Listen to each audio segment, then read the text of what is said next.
ఏమిక నామకరణం ఫలించింది నాయన.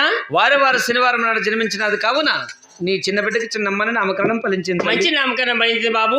చిన్నమ్మ నామకరణం ఫలిన తర్వాత మన పాల్గొండపురి పట్టణం అంతా పాలు పొంగినట్టు పొంగుతున్నది. అవునమ్మా. కుమార్తెని ఈ సభా మందిరానికి నేను ప్రవేశపెడుతున్నాను బాబు. పిలిపించవమ్మా. జయ శ్రీమద్రమారమణ గోవింద. కూతురా నా చిన్న కూతురా